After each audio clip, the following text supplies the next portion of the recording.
Halo, selamat malam kawan-kawan. Hari ini saya ingin sedikit menjelaskan tentang fungsi dari kabel controller Nanjing. Jika ada kurangnya mohon diberitahu di komentar ya. Terima kasih.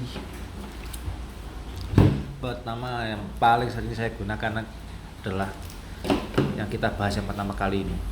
Ini adalah kabel throttle, kabel gas. Nih. Yang kedua, ini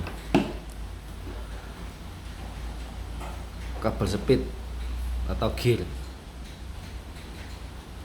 Speed 1 2 3. Terus ini warna oranye ini ya guys ya.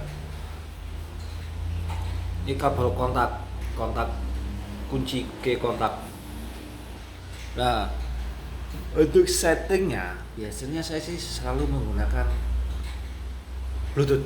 Ini konektor Bluetoothnya, kabel konektor Bluetoothnya warnanya ini ya. Ini lalu, nah paling utama ini, ini kabel motor, ini guys ya, kabel motor. Lalu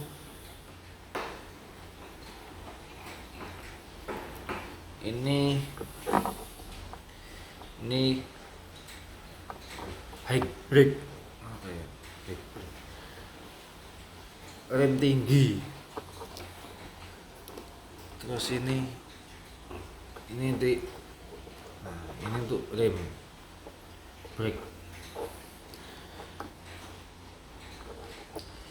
Ini saya lihat dalam keterangannya sih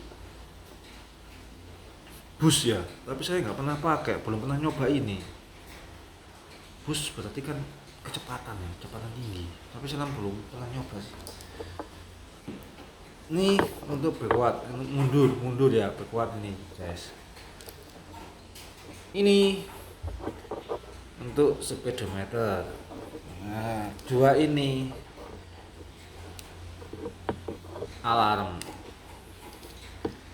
Ini I don't know, saya tidak tahu ini untuk apa ini.